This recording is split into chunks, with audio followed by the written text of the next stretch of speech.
They said they might use nearly $1 trillion from the Treasury general account to fund bond buybacks. So this is like stealth quantitative easing, as I would like to call it. It looks like, and I've been saying this for a year now, that Trump is not going to go into the midterms with the markets in the dumps. They're going to pump the markets. Isn't that interesting how it always happens right around the elections?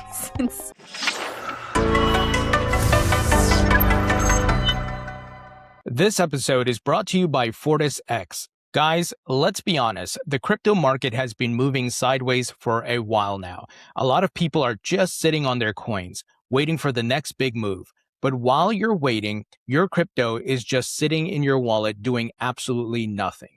That's why I want to mention one of my longtime partners, FortisX. Instead of just letting your assets sit idle, you can put supported cryptocurrencies into FortisX liquidity pools and earn daily rewards while still keeping the flexibility to withdraw whenever you want. One of the reasons I've continued working with them is because they keep delivering. The team is public. They've successfully completed Cyberscope team verification, KYC, passed independent security audits, and the platform has been building consistently for years. They focus on long-term growth, transparency, and security rather than hype. In a market like this, it makes far more sense to have your crypto working for you instead of letting it sit idle in your wallet. I've worked with FortisX for a long time, and if you're planning to hold your crypto anyway, I genuinely think it's one of the smartest ways to put those assets to work. And folks, I know security is very important to all of us as we hold our crypto assets, and they are fully audited by CertiK, and they are SEC registered and much more. So you got to check out FortisX. Go to fortisx.fi/x/thinkingcrypto. Link will be in the description. Hey folks, welcome into the Thinking Crypto podcast, Crypto Water Cooler series, where Amanda and I dive into the latest crypto news that you need to know about, and we're going to break it all down for you. Amanda, great to see you. Great to see you too. Amanda, the markets are looking really good. Bitcoin this morning crossed $79,000. It's been rallying since last week, up over 30%. Things are looking pretty good here. Yeah, we know there was a major short squeeze. Billions in shorts were liquidated, but ETF flows also picked up, which tells me there's actual buying underneath the squeeze. So I think this is interesting. I don't want to go right ahead and say this is a bull market that we're in, but the ingredients are certainly there.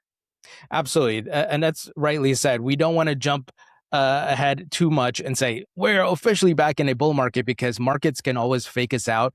We've seen markets rally and then dump because of some negative news. So we're waiting for more confirmation for the charts and the technicals and all these things to show us what's the path forward. But this is a great start. This is what you want to see if, we are turning that curve coming out of the bear market bottom back into a bull market. Yeah, if Bitcoin can hold these levels without another wave of forced buying, I think that tells us a lot more too. But the 80K level feels psychologically important. I think we should also watch whether retail starts coming back. Right now, this still feels much more institutional. So we just got to wait and see.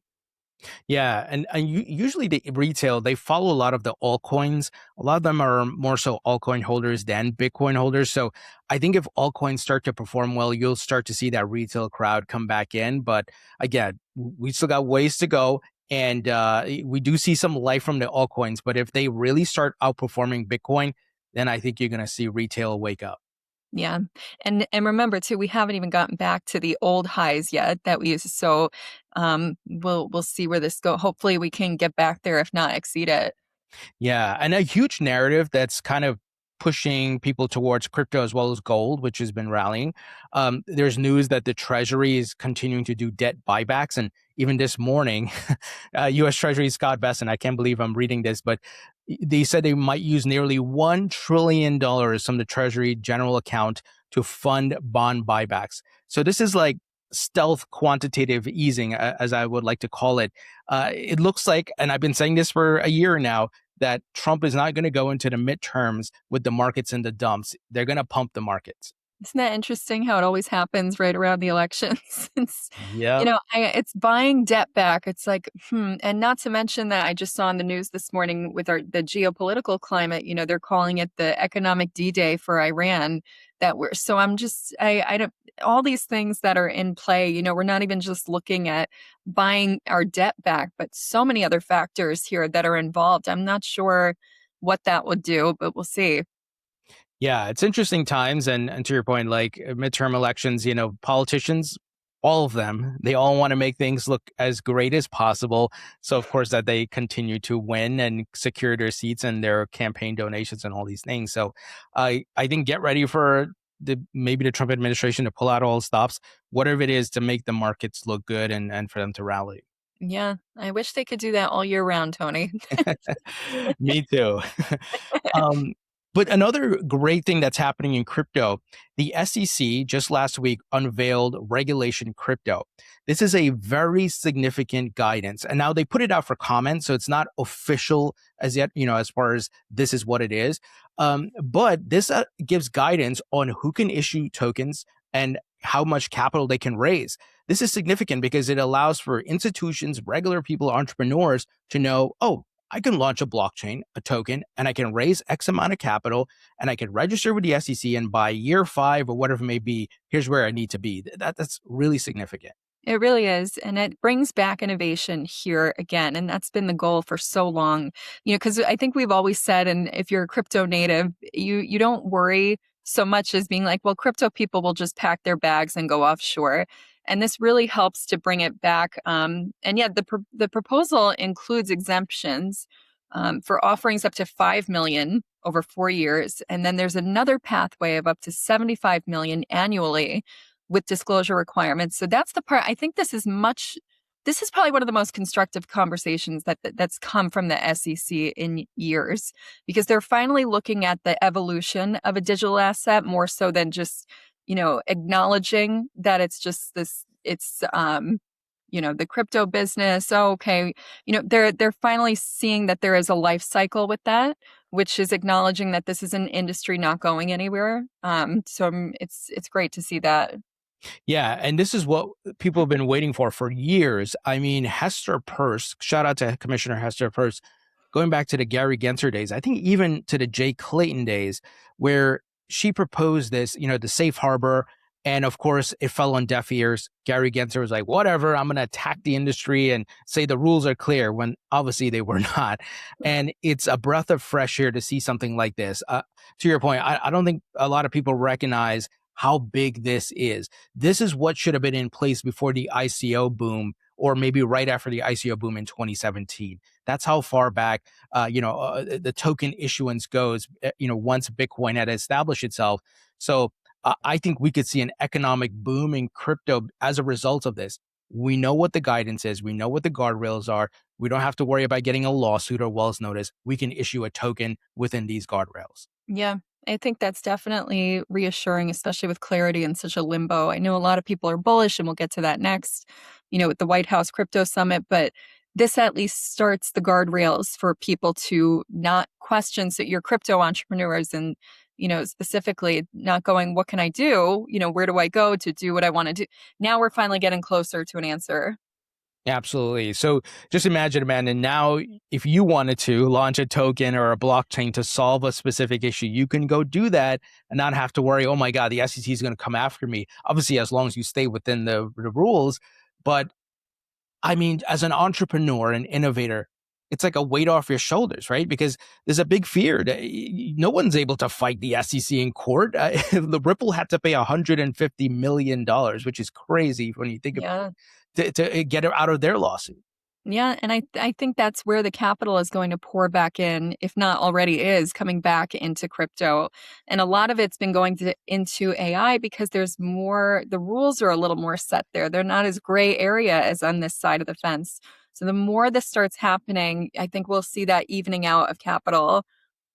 Absolutely. Yeah. To your point, we've talked a lot about the AI trade. We've had guests on who talked about that. And the AI trade has seemed to cool down a bit right now. It's deflating a little bit. I'm not saying the bubbles pop. And some of that capital is starting to rotate back, as you see, to crypto as well as precious metals.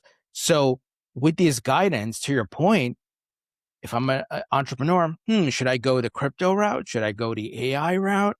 Maybe I can do both, but I don't have to just stick to AI because I don't know what the rules are for crypto.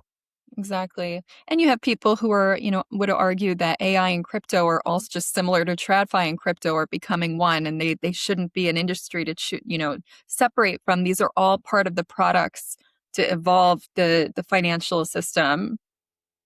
And to your point, there's definitely going to be a convergence. We see a lot of people are building AI agent crypto wallets. They're going to leveraging blockchain in different ways to police AI and robots. And it's all going to be, technology that dovetails together. So if I'm an AI company or a robotics company, I don't necessarily have to go, let's say, use an existing blockchain. With this guidance, I could launch my own blockchain, my own token, and I don't even have to be part of the crypto industry, so to speak. I'm just a technology company and I can do both. And I think Right. that's going to be pivotal. Yeah. And you have the CFTC's new Innovation Advisory Committee, and that's including people from Coinbase, Uniswap, Mm. Polymarket. So you're discussing like crypto, and then you have AI agentic finance as well. So the AI piece of this is really starting to extend beyond just what we've been talking about with even just the AI agents for stable coins and, executing a trade 24/7 because this is where the markets are heading. It's really it's becoming a part of the actual underlying layer of finance as we know it, which will be interesting. Yeah, it's a brave new world with all these technologies converging. And as you have the clarity and the, pun intended, all the guidance, I think we're going to see a big economic boom. I'd like to call this, because it's not just crypto and blockchain, but it's AI, robotics, EV, solar energy, space exploration, the fourth industrial revolution, where we're seeing all these technologies move at a rapid pace. And the world's going to be very different in 50 years. Oh yeah, and I'm ready to get out of this summer slump, Tony, and let's get going. Now, you mentioned the CFTC and Chair Seelig. He held the symposium, I believe it's called, Yeah. and talking about, the CFTC is ready to provide guidance if the Clarity Act doesn't pass. The SEC also said the same thing. So they're ready to rock and roll. And the SEC already started with regulation crypto and provide the individual guidance from each agencies if, the Senate is not able to do his job and get the Clarity Act on. Yeah, and I think, this is the part of the government that you and I have always discussed after having a lot of guests talking about the Clarity Act and where things stand. And I think there was always kind of the underlying, this is the government, this is how they work. There's always something, there's a wrench thrown in at the 11th hour, if it's good or bad. They have a way of kind of protecting their best interests at the end of the day.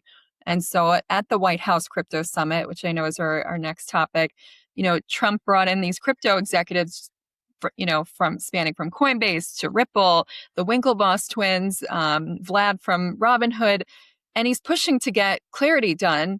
And I thought it was interesting. He's clearly he's very bullish, but the kind of hypocrisy, if you will, is that everybody is worried, and the concern has become the ethical clause of how's Trump profiting from all of this.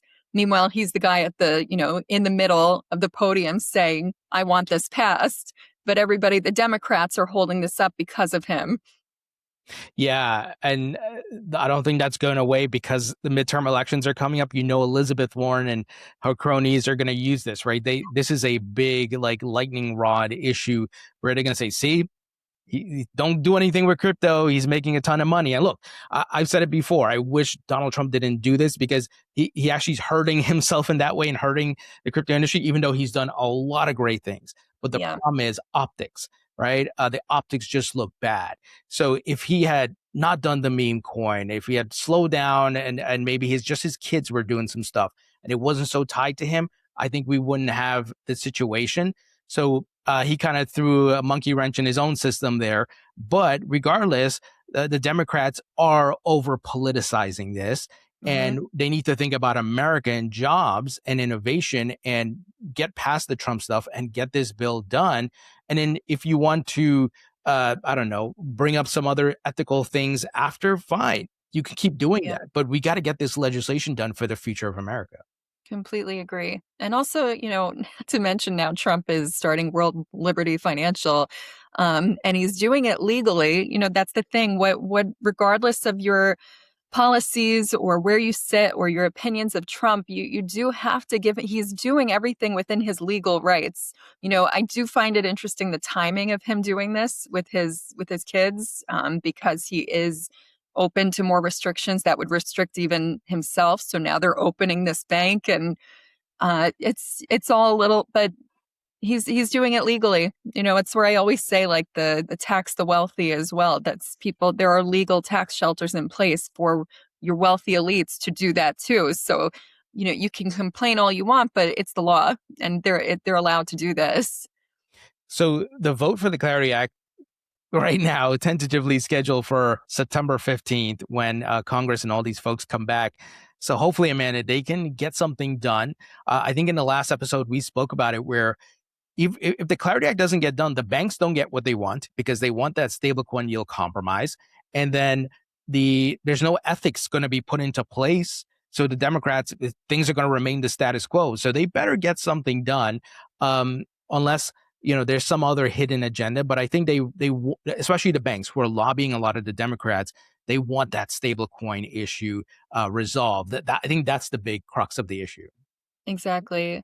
And the US doesn't want the next generation of financial infrastructure built somewhere else. That's whole, whether it's Trump campaigning on that or the next administration, we need to become independent from other countries and make us the global leader in this industry. And there's only one way of doing that, and it's regulatory clarity. Yeah, and the world is so different now versus hundreds of years ago, where you could say, okay, we have the resources, we have certain infrastructure in place where we had a clear advantage, right? Now, man, if you look at what's happening in China and some of these countries, they're more advanced than we are in robotics, and it's not going to be hard for them to be more advanced than us in blockchain and crypto, because the world's a different place. These countries have built up infrastructure, and because it's a digital landscape, like we've talked a lot about, people can just move to anywhere and just work and build from there. Yeah, I was just watching that big event that China puts on with the robots, and they were running and they were doing all the, banging on the drums. And it is like post-apocalyptic. There's a piece of it that's almost haunting because you can see how far ahead they are from us. Yep. And it's unfortunate because the last administration did kind of delay us with innovation here. I don't know why that was, but we are behind. So this is like it's almost like clarity needed to happen yesterday just to let the floodgates open. We still, after legislation, now we have to get to work. And we have to let the innovation start, and vetting through different people's ideas and seeing what works and what doesn't. So there's that part of it too. Yeah. And, going back to the Democrats keep playing games, and, the banks as well. Just like what we talked about earlier, the SEC and CFTC, the guys who can actually enforce the law there, they're going to keep putting out guidance. So they're not going to slow this down. It's actually going to be, a failed mission on their part. They think putting up this whole thing, we're not going to get this clarity. But the agencies are going to provide the guidance, and that's really the meat and potatoes of what the TradFi industry, the crypto industry needs to actually build, because Congress is not sending you a lawsuit or a Wells notice. It's the SEC and the CFTC and the OCC. Yeah. I think to see these agencies like stepping up to the plate to provide rules is so telling. They obviously see the money and what's going to the jobs that will be created, with all the huge clickbait media that's going on. AI will, do away with jobs and people will be out of work. Like, this is an entire industry that is going to bring so many jobs. It's just going to evolve. It's going to change, but it's if anything, it's going to bring back an economic boom, to your point. So they're very aware of that, and that's why they're because if Congress is going to keep delaying, somebody has to step up to the plate. Yeah, absolutely. And just so folks know, the Clarity Act itself doesn't provide the guidance like what the SEC is doing. The agencies themselves would have to do that regardless if the Clarity Act is passed or not. But the Clarity Act just makes sure that all what they're doing is law, so that another administration can come back and roll back what the agencies have done. But even if it doesn't pass right now, we just need it to pass before President Trump leaves office. And I think as long as these agencies keep providing the guidance, that's all people will need. Because again, it's not Congress that enforces it; it's these agencies, right? A la Yeah. Gary Gensler and what he was doing. Exactly. And I wonder, it's a good question. I'm sure if you ask Cody Carbone, Ron Hammond, I'm sure they would say they would still much rather have Congress establish the market structure into law. And I get that. But to have something to start with, even if it is a band-aid, a temporary fix, why not? Yeah, for sure. Obviously, the ideal scenario, this bill should have been passed before the Yeah. August recess, right? That would have been ideal. But the second ideal scenario is the agencies keep providing the guidance if these politicians want to play games, and the market will continue to grow regardless. But yes, we do need to get it passed before President Trump leaves office. Yeah. Um, Now, an example of how this technology is here to stay and the adoption continues. We had some huge TradFi adoption news that I want to share. First, Citigroup's plans to offer Bitcoin custody later this year. So they're essentially going to do crypto custody. They're going to start with Bitcoin, as we've seen in the past, and they'll probably go to altcoins. And then Goldman Sachs is acquiring Neos Investments, I should say, the firm behind BTC One, a Bitcoin synthetic ETF that uses option strategy to generate income. That's a mouthful. But the point is, they're diving in. It's no Yeah. longer, we're not sure, maybe. No, we're going to go build a product. We're going to go acquire companies because we want to participate. Yeah, it's great. I'll start. The city one really stood out. I mean, both did, but because now you're seeing an institution that can think about Bitcoin alongside the rest of its portfolio, and that's how adoption happens. A pension fund doesn't want to build some weird separate crypto operation. They want their custodian to handle it. Plain and simple, they want reporting, they want their compliance, everything to be handled at the institutions that they already trust. So Citi doing this just makes Bitcoin feel much, much more like a normal financial asset, which, we've been talking about. That's why it's good boring. And once your bank can custody Bitcoin, the decision to own Bitcoin becomes a lot less complicated, in my opinion. Yeah, great point. And then you put the backdrop, Amanda, what happened recently with the cold card safe, cold card self custody wallet hack, right? Man, that's not a good thing. I'm a big believer in self custody, but that is not good. And you can see a lot of people are going to say, screw that. Why would I want to deal with that when I could just go to Citibank or Fidelity or whoever I'm currently banking with or my asset manager? Why the hell would I go do self custody? Exactly. It's the same with ETFs. People want the exposure. They don't want to have to take the risk through some of these different wallets that they don't know, that they still don't even know the names of. They don't don't want to download the app. If not, many of these people are anti-downloading an app for whatever tinfoil hat reason because of a generational thing. It's, Yes. these people they go to convenient, what they trust, what has been historically the financial system. So now to be integrating is super important. Yeah. Not to mention, a lot of these institutions, they're fully regulated versus, let's say, a self custody company. And again, I'm not trying to bash self custody because I hold assets in self custody. But if you're looking at Trezor, Ledger, and these others, I can't say they're FDIC insured. I can't say that they have all these, assurance and insurance and all these things. But I can say Citigroup does, or Goldman Sachs, or Fidelity, right? It's a whole different ballgame. Yeah. And Goldman Sachs, I mean, I love this story because it's such a Wall Street way of approaching Bitcoin. I mean, they're looking at Bitcoin and thinking about how to create investment products around it. And that's a whole domino effect. And that's how, again, TradFi is just absorbing an asset. You don't have to be, I think gone are the days of Bitcoin maximalism. Quite frankly, I think, you don't have to be a Bitcoin maxi to have exposure to this asset now in a way that is a bit more, it's more sophisticated than it's ever been. Yeah. And they're coming up with all types of creative products, to your point, right?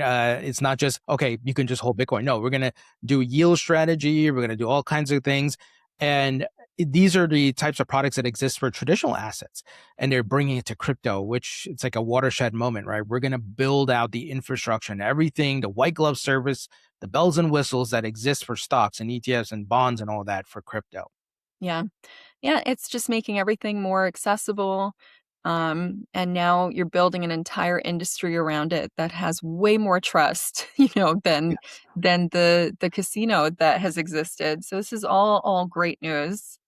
Yeah, so I can imagine, Amanda, even by 2030, you know, more people will probably be buying their crypto from these institutions versus Coinbase, Yeah. whatever exchange out there, right? Because again, we've talked about it. You go to the average Joe and Jane on the street right now. Have you heard of Coinbase? Probably not. Have you heard of Fidelity? Yeah. Yeah, exactly. That's just how it is.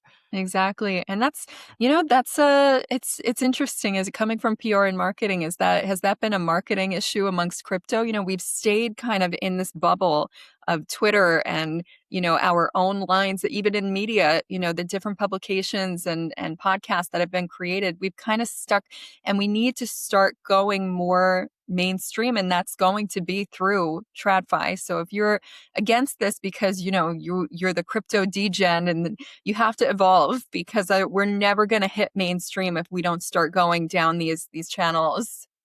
Yeah, absolutely. And folks, we'll end it by giving you a sneak preview of a big interview we actually have today. We're recording this on Monday, August 24th. Amanda, we're going to be interviewing a financial powerhouse that processes quadrillions in transactions. Do you want to let the folks know who it is? Yes, we will be interviewing Nadine Shakar, who is the global head of digital assets at the DTCC. So stay tuned. Yeah, stay tuned. I mean, if you know who they are, you can imagine how big this is, because they're going into full tokenization. They're using blockchain tech. So the ball's rolling here, man. Everybody's here building. It's incredible. Yeah, it's exciting, and to be a part of it, even from a media perspective, is just great. We have a front row seat to all of this, Tony. Absolutely. So, folks, stay tuned for that. And Amanda, hopefully in the next 2 weeks when we're meeting again, markets are higher, and Bitcoin's rallying, altcoins are rallying, and it's good vibes. And we got confirmation that we're in a bull market. Totally. Onwards and upwards. Thanks, everybody. Thanks, Tony. Thanks for tuning, everybody. Catch you in the next one.